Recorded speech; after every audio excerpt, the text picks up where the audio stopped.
I am not in a good mood. Am I not in a good mood started Friday. So whoever jumps in first, text it in the live chat that you're here, and I'll explain the whole situation because I am not a happy camper. Number one reason I'm not a happy camper is I hate thieves. I hate thieves. What's up, Mossy Man?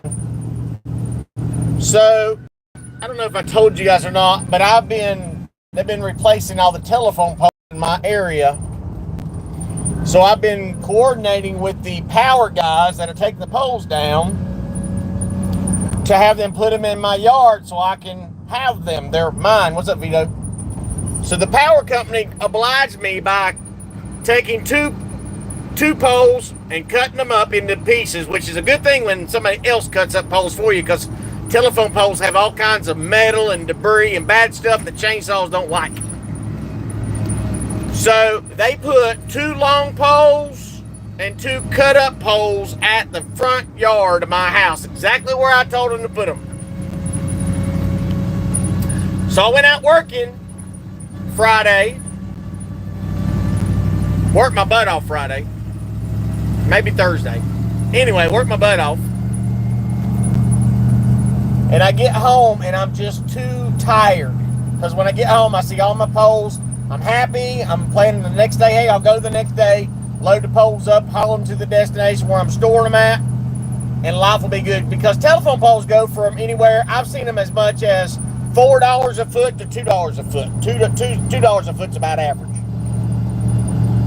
So I'm happy. I've already hauled I hauled a trailer load, my big trailer, I hauled last week to store them. And so now I've got a total of 2 long poles and 5 poles that are already cut off, about 8 to 10 feet tall. So I'm happy. I get home, I'm tired. I don't want to mess with them tonight. I'll give them in the morning. They should be fine, right?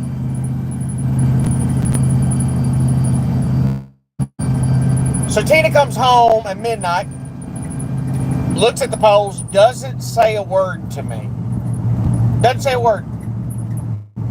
Because she doesn't really talk to me that much. We've gotten along more the last 4 months than we have ever, because she's stopped treating me like I'm invisible. Other problems exist, of course. So she didn't say a word. So I get up the next morning and I go outside, and some thief came down the road and stole 5 of my 10-foot poles. When I talk to Tina, she then tells me, oh, when I came home at 12 o'clock, I noticed some were gone. But there were some others there, so I guess the thieves stole them, came back and stole some more. See, if she would have told me the information that some had been already stolen, because my power was out all day long at the house. Out, because they're changing the poles out, so the power went out like 9 o'clock, I think Thursday morning the power went out. At 9 o'clock, and then at 1 o'clock Thursday afternoon, the cable went out. So I've got my little jackery, so I've got my TV, my router, and everything plugged on one outlet. That way, if the power goes out, I can plug it right in my solar generator on set. Like, it don't even miss a beat. So somebody came and stole my poles from the front of my house. Tina comes home, noticed some of them's gone, doesn't say a word to me, because she would have said a word to me, I would have went out there and secured them. I would have went out there at 1 o'clock in the morning and drug them around the house is what I would have done. But she didn't say a word. Why? Because she doesn't care. She doesn't. Listen, I'm going to be frank with you guys. You know my relationship is what it is. She is a hard-working woman, and she'll go to work. If she could work 8 days a week, she would work 8 days a week. The problem with that, working like that, is it comes because of a slave mentality. Now, all the trolls, of course, say, well, she's got to pay for your sorry ass to do nothing all day long because you don't work, you're unemployed, blah, blah, blah, blah, blah, because people with a slave mentality think that unless you're punching a clock working at Taco Hell or a gas station, that you don't have a job. I've worked for myself for the last 25 years. Why? Because I don't play well with others, and because nobody's going to pay me the money I can make on my own. So here it is Sunday, and me being unemployed, I'm heading somewhere with the front seat of my truck with chainsaws in it. Wow, what would a man do with chainsaws, right? So it's the slave mentality of, I would say, half of Americans, but it's about 30% of Americans who think to themselves, I have to go out and I have to work for somebody. I have to work for somebody. I have to work for somebody. I'm put on this earth to work. No, you're not. You're put on this earth to praise God. The only other thing that you have to do to survive in America is feed yourself. So the slave mentality in America, and the reason why America is collapsing so fast, because there's no pushback at all. January 6th wasn't pushback. That was a bunch of guys pretending that Donald Trump was their savior and that they were going to change something without going to the extremes that it needs to be to defend against the communists that have taken over. So as I've told you before, debt, D-E-B-T. Ain't that strange how the card is called the EBT card? EBT, when it's D-E-B-T, while people can't afford groceries? Debt.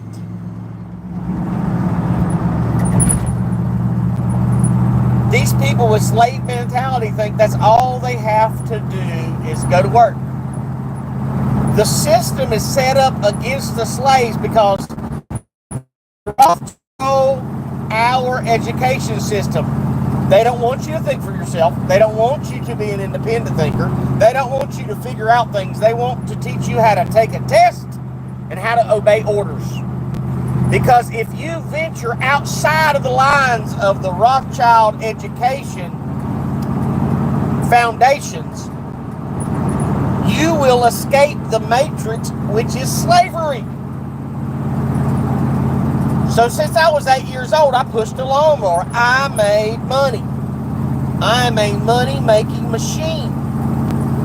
Mainly because I've got a strong back, but also I've got a good head on my shoulders. Oh, it's one of my dream cars. 911. I don't like an 80s 911. I like a 60s 911. I like the early 911s. Anyway, people don't think outside the box to be able to generate revenue. And that's why there are people in America that are extremely rich and people that are extremely poor.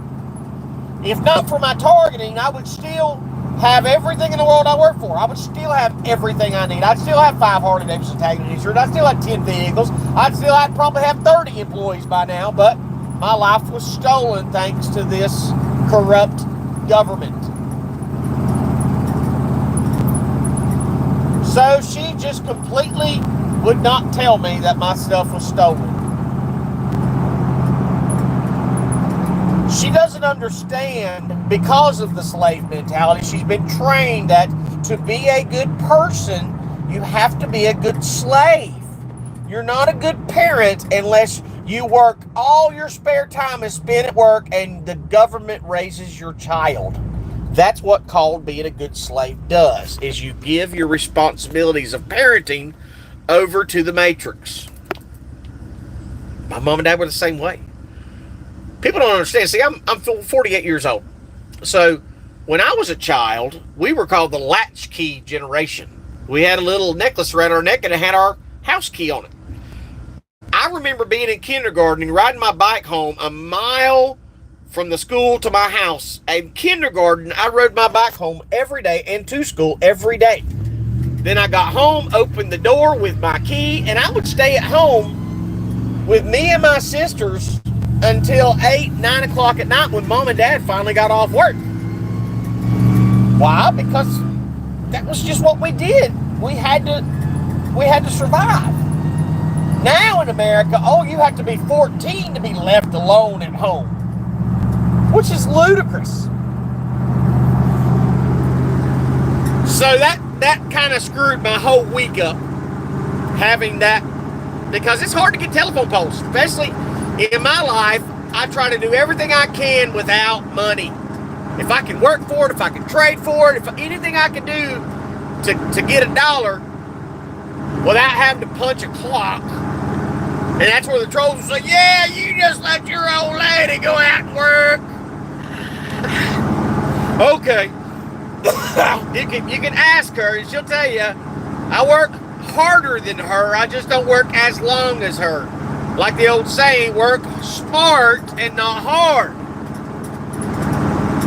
So if I go out and I buy a Chevy truck like I did for $1,000 and sell for $3,000, I'm working. If I'm cutting down trees and I'm trading for something more and more and more, I'm working. People don't understand that. Entrepreneurship, risk-taking, and decision-making. See, that's a dirty word in our schools now. That is a dirty word. Do not think, and that's why boys learn at a different pace than girls do. They can't have that. That's why if it has a kid that's hyperactive, a boy that's hyperactive, that's kind of jittery, that's always moving around, he's trying to engage his imagination. But what do we do in America? Oh, you got to drug him. Drug him. Drug him. He can't do that. We can't have him thinking, so drug him. And that's what they do. They drug our children. Girls are totally different than boys. But this culture has bastardized what God is sent to be. They're all equal. Well, okay. You put a woman in front of me and let her punch me and then let me punch her and we'll see how the same we are. America's so done. And even with Ritalin, Mossy Man, even with Ritalin, wouldn't you have been better off if they would have... Here's an example, and don't take this literally, but use it as an example. Cesar Millan, you know, the little Mexican dude who trains dogs, the dog whisperer or whatever. He'll take dogs that are hyperactive, like Labradors and boxers. He'll take them and put them on a treadmill. Why? So they can work off that energy. So instead of drugging our children, our little boys, why don't we give them 2 gym classes to get out that activity? Give them something that, because boys are more linked in with visual representations than a book representation. Teach them, because after I came out of high school, they stopped shop class. They stopped home ec. They stopped bricklaying. They stopped all that. And they replaced it all with computer science. Why? Because they want you stuck to that computer screen. Why? Because they control your mind and body if you're sitting in front of that black box of death. I, in the 7th grade, was in the very first computer keyboarding class in North Carolina. 7th grade me, that's how old I am. The very first. And that's when we had, what was it, the Ponderosa or the Traveler, where they had the guy in the covered wagon, and you travel and you have to answer math questions, and then it would feed your horses. And anyway, that's what they had to do to keep us on it. I hated it. I could not stand it. I hated school. So they got our children hating school. That's why Mason is terrible in school, because he's hyperactive. He can't focus because he's got... And listen, guys, for everybody that says, I was diagnosed with ADHD. The man who came up with the diagnosis of ADHD was recorded on his deathbed saying the government paid him to push that theory so we would drug our children. It's not real. You just got an overstimulated child that needs a way to work off his excess energy. So what have we done? We have hooked millions of American children on crystal meth. Are you hearing me? We have hooked millions of children on meth. Because that's all Adderall is meth. And we pretend it's perfectly fine. And then we wonder why we have generations upon generations hooked on drugs. I wonder how that happened. It's insane.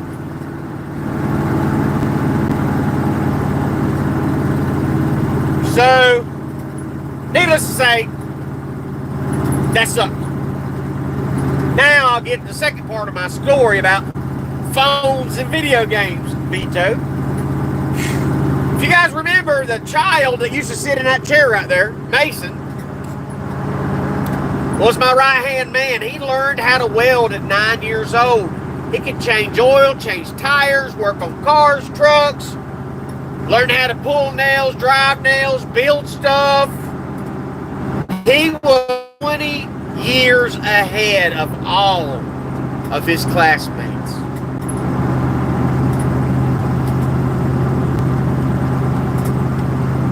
So speaking in what we should not do to our youth, he was one of the only children that did have a cell phone at 10 and 11 years old.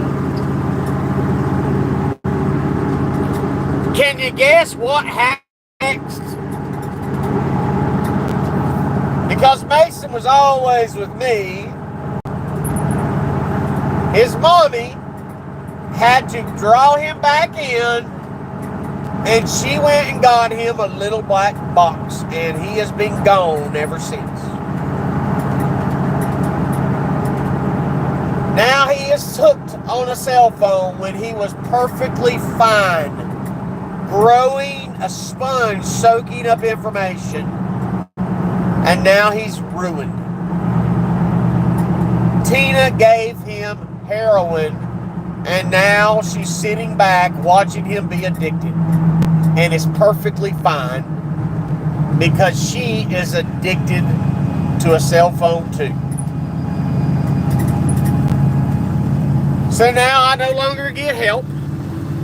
He no longer jumps up with joy when it's time to go do something fun. She took a bright-eyed, bushy-tailed kid and killed everything about him. Of course, I seem like the bad guy because I don't want him on a cell phone. So I've always been the bad guy because she will never discipline him. She will never whoop him. That's always on me. I have to be the one being the bad guy, which sucks being a dad like that. But about 4 months ago, around Christmas, for Christmas break, I told him, dude, we got to go work. We got a lot of work to do. We got to get it done, and I need your help. Okay. And then he started to think about it. He wanted to go hang out with his uncle where he can stay up all night eating candy and junk food, watching TV, and playing on a cell phone with no responsibility whatsoever. So he stands in our house in front of his mommy, screaming the same bullet points that he's heard her scream at me. How, you make me feel dumb. You're mean to me. You make me feel like I'm stupid. If I know the quickest, easiest way to do something, and I want you to do it that way, and for me showing you how to do it the easiest, best way, if that makes you feel stupid, that ain't on me. It's not my fault. I cannot control how you feel. So he went through the bullet points of what he's heard his mommy say to me. Now, and listen, I will take responsibility and say, sometimes I don't have the best tact, T-A-C-T. Sometimes I don't quiet my tone enough to to explain it politely. Sometimes when you're in a situation when you need to get it done, you don't have time to say please and thank you and golly gee, held the flashlight for your dad. Your dad probably seemed like he hated you. He didn't. He just wanted you to hold that dang light where he needed it to be. But women don't have that mentality. It's like Tina's brother. He was raised by all women. His dad was a man's man, a hunter, alcoholic. Tina's dad was a raving alcoholic, abusive, hateful, just a horrible person. Somehow she puts him on a pedestal like he was God, and has decided to throw out any and all parenting that he did. Whether it be right or wrong, she's thrown it all out and is going to go with the, oh, please, honey, please, oh, please, honey, please method of parenting. That don't work on boys. I've been an employer, EMPLOYER, an employer for years. Some people you can say please. Some people you don't have to say a word. They'll jump in and know what you want done next. Other people, you have to elevate the volume of your voice to get done what needs to be done. In the female way of leadership and parenting is the feminine way of female leadership and parenting. It's the, oh, please, honey. Oh, if you can't figure it out, I'll do it. I'll just do it. So Tina's parenting method is, she asks Mason to do it, pretty please, pretty please. He just refuses and she just does it for him. That don't work.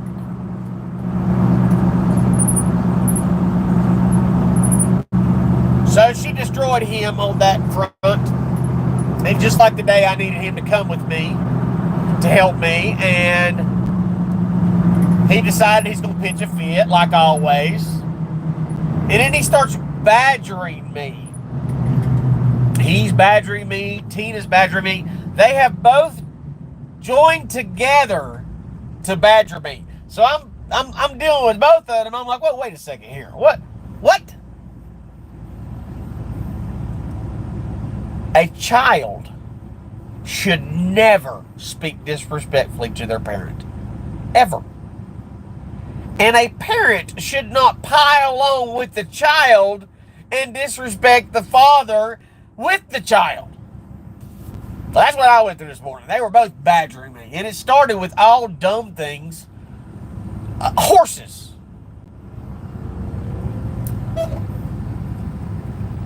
Mason's... Where's that prick? I felt him. A minute ago, I felt him. I felt that pig. I got a pig detector in me. I can feel it. Thank you there, Big E Money. Mason is just convinced by his uncle that he's going to be a horseman. He's going to own horses and be rich. Now, Mason's uncle is not rich. He's broke. He has not one pot to piss in. He has nothing. He can't even keep a vehicle running. Why? Because he was raised by women. And this ain't a women bitch session. Little boys think they're mommies too. But mommies don't breed and raise men. Men raise men. That's why the black community is decimated and the majority of them are in prison. Because there's no dads there raising them black men. There's no dads. Look at that. Double stripes. Look at that. Double stripes. They're putting the chemtrails down today. So they both started badgering me about horses. Mason had the gall, prompted by his mommy, of course, to say, you ain't never rode a horse. You ain't brave enough to ride a horse. This kid is 5 feet from me saying this, and he looks at me and says, "You ain't got the balls it takes to ride a horse." Now, I may be speaking funny because it took everything in my power not to bite my tongue in half with this little sawed-off prick telling me what balls I don't have. Let me tell you people this. If a horse could kill Superman, Christopher Reeve, a horse killed Christopher Reeve, Superman, I don't stand a chance. There's not 1 second in my life have I ever thought to myself, I want to ride a horse. No! I don't care if you give me a thoroughbred and a brand new saddle with Vaseline to rub around my butthole. I ain't riding a horse. I don't want to. There's nothing about that sounds like fun, riding a horse. Now, you know, kids will have these dreams. I want to be a horseman. I want to be a cowboy when I grow up. My argument was, a horse has got to be the most useless on the planet. And as I say that, the cowboy in the house says, "Well, your Harleys were a waste of money." I said, "Whoa. Them Harleys ain't nothing at all." And of course, Tina chimed in as well about horses. We're going to get more horses. And I told both of them, when the crap hits the fan, and if there's a horse at my house, I will thoroughly take utter enjoyment when it's time to put a bullet between that horse's eye and make hamburgers. You can love them and you can enjoy them, and that can be your life's goal, and that's great, good for you. But a horse is a waste of. Of course, Tina said, "Well, if something happens and you ain't got no car, you can ride the horse." I said, the whole goal is when the crap hits the fan, you ain't gonna want to have to leave, because if you leave and the crap hit the fan, you might not make it back alive, because people are going to be roaming around the roads. I mean, people in America, all the illegals here already will kill you for looking at them.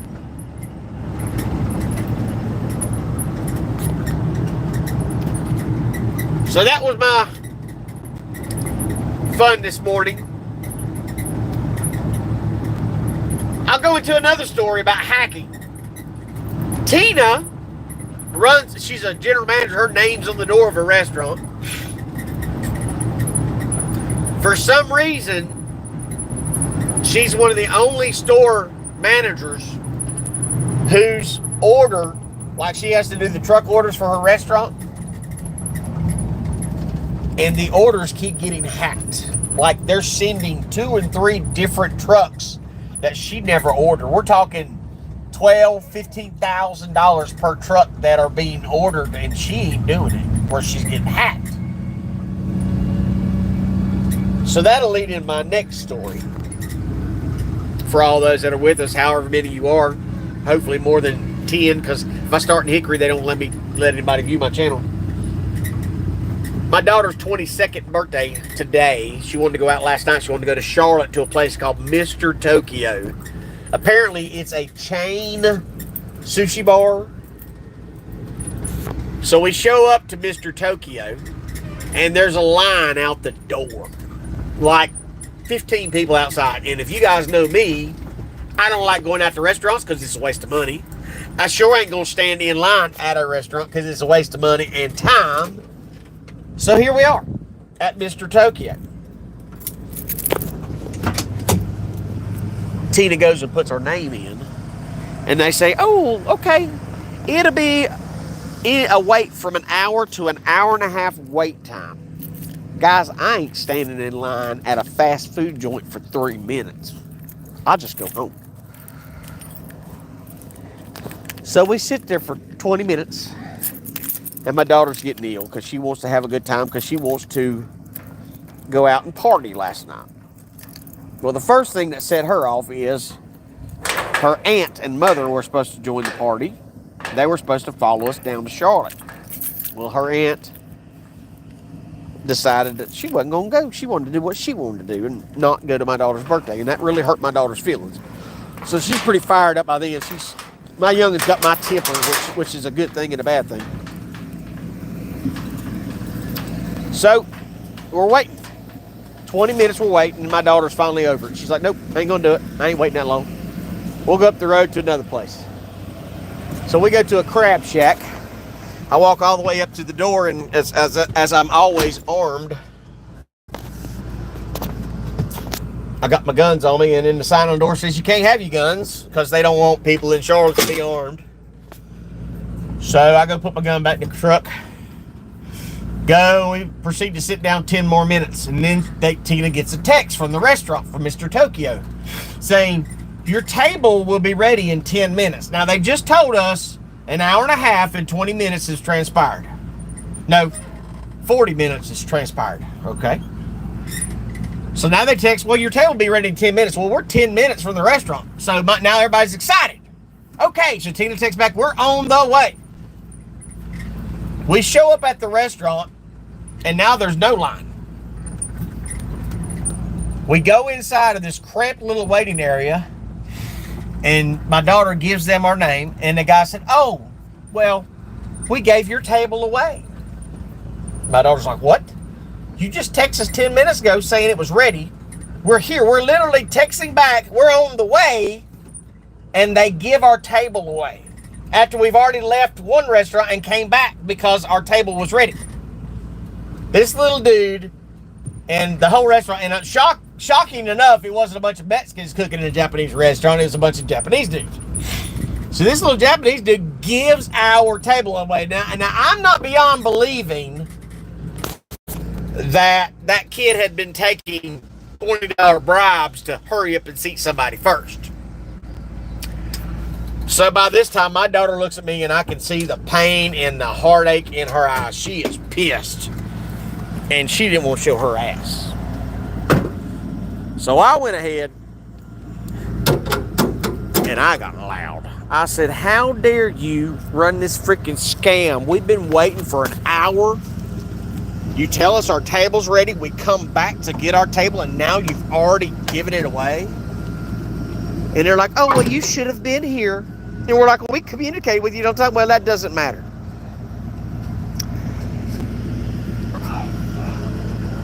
So then my daughter was so frustrated, and I was dizzy because I hadn't eaten yet, that we just said, screw it.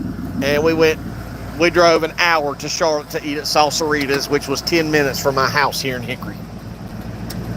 So feel free to go to Mr. Tokyo in Charlotte and leave your review. You'll see my review on there about how dirty that was. And when we got there, there was 2 gay guys in front of us, and tables of 2 should move faster than tables of 5. Those 2 gay guys in front of us were still there and still had not been seated yet, and they were just about livid too.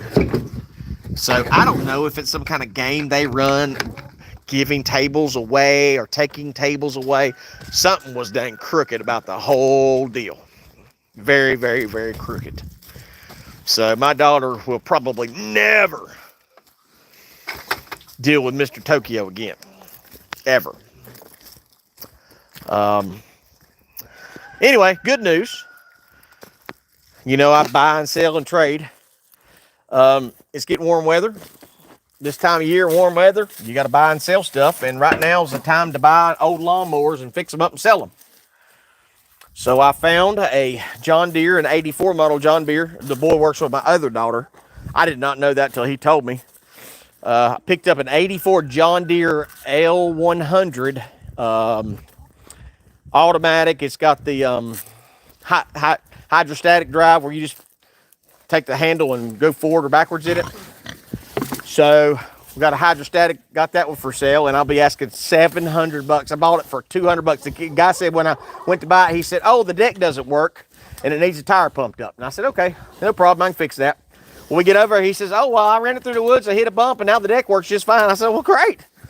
So I bought a $700 John Deere riding mower for $200. On the way back home,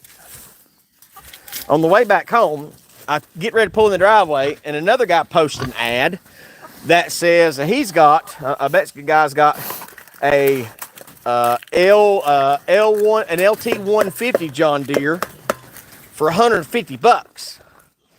And he said he couldn't get it running. So I show up and I look, and this lawnmower hasn't been used maybe 3 times in its life. The deck has hardly no scratches on it. Literally, it looked brand spanking new besides somebody lit the hood flap open on it. I tried to get it cranked. It had a bunch of trash in the carburetor, so I cleaned the bowl, and the carburetor still wouldn't hit. I think the key switch is dead where it sat outside and rain got inside the key switch. Those are normal. That happens a lot with those John Deeres, but the key switch is like $20. So I went to pricing that, and I think it's a 38-inch cut. If you buy that lawnmower at Home Depot, that lawnmower is close to $2,600 to $2,800 for that lawnmower. And I paid $140 for it. So, of course, yesterday I laid into pressure washing it, cleaning it up, making it look pretty. So now I've got about $1,500 to $1,800 worth of riding lawnmowers in the driveway. So we'll start working on them tomorrow. I got those cleaned up. I got my truck cleaned up because my Bronco was trashed. But I've got it it's pretty shiny now again. It looks good, but here I'm on a muddy road again. But yeah, got a little money to make. I did, because I've been cutting so many trees. I've been using just a regular tree saw, my small 017 Stihl. If you see this little 017, these are good ground saws. They're good for trees like 6 to 8 inches big, but they're not good for big trees. And I've been abusing it, just overusing it, because just like me, I overwork my body and I overwork that chainsaw. So I about wore it out. It's not made for what I'm doing to it. So I looked on Marketplace and I found a Stihl 034. This Stihl 034. They made this from 99 to 2004. And that is a chainsaw. I got that thing for $375, and as you see, it is a freaking tank. It is a tank. But I got that for $370. That's anywhere, depending on where you buy it, $900 to $1,000 for that chainsaw. And I got it for $375. And looking at it, it hasn't been used very much at all. Hardly at all. Also, when I bought the $140 lawnmower, the guy had a Stihl.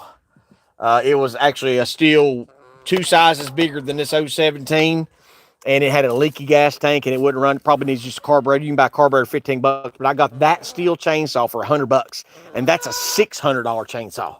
So I'm swimming in money right now. So hopefully I can get all that handled, get that money traded out, and keep moving forward, keeping my money alive in my pocket, because I buy and sell and trade. If I can't make money on my money, then I would go broke quick, and then I ain't got anything else to flip. So the next thing, I'm going to sell the lawnmowers. I've got to take the hot rod motor off my Electra Glide. I'm going to put their stock motor back on the Electra Glide, my big Harley Davidson. I'm going to take the hot rod motor off, the 113 off, and I'm going to put the stock, I think it's an 88 cubic inch engine. I'm put the stock motor back on. It doesn't have like 40,000 miles. Put the stock motor back on it, sell that bike the way it is, and then I'll get the shovel head together, and I'm going to sell it. I guess I'm just going to sell all my Harleys, because it's in the world, and I don't have time to be riding motorcycles. You guys don't understand. You didn't know me back when I rode, but literally, I had 5 Harley Davidsons tagged and insured, and I rode every single one of them every day of the week. I would put anywhere from 50 to 70,000 miles a year every year on my Harleys. So that part of me, I can't say that I really miss it. I miss the freedom of jumping on a vehicle and taking off, and that little bit of gas savings. I miss, because I could get on my bike, and that's the best way to quieten the voices in my head, was jump on the bike and take off riding. And But I haven't really missed it. And I thank God that I've just kept myself together and not really worried about it too much. But,